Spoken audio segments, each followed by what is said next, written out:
সকল সকল মাকে জানাচ্ছি আমি আন্তরিক আন্তরিক শুভেচ্ছা। মা তো মা, মার উপরেও আর কোনো কিছু হতে পারে না। তো আমি মনে করি সবাইকে যে মাকে সম্মান করেন। আর মা দিবস বলতে একটি দিন কেন, মাকে আমরা প্রতিদিন ভালোবাসবো, মায়ের যত্ন করব, মাকে ভালোবাসবো।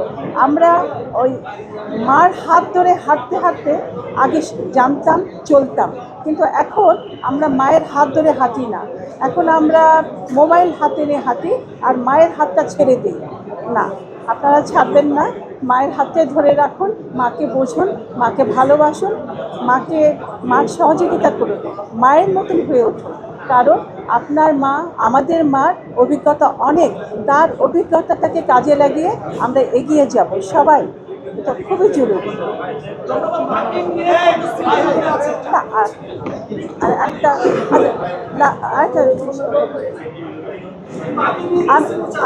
আমি আগেও বলেছি এ কথা, এখনও আবার বলছি যে শিল্পীদের তাদের তাদের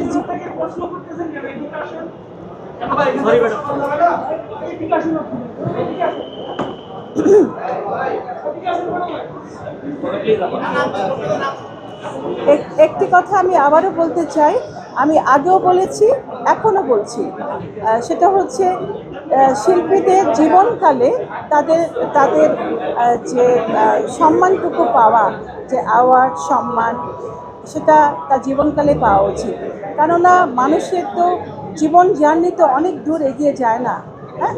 আর শিল্পীদের জীবনযাত্রা শেষ হওয়ার আগে সে যদি তার প্রাপ্য সম্মানটুকু, সে যা এতকাল যা দিয়েছে দেশকে, চলচ্চিত্রকে বা অন্যান্য শিল্প অঙ্গনে, সে প্রাপ্যটুকু সে যেন দেখে যেতে পারে।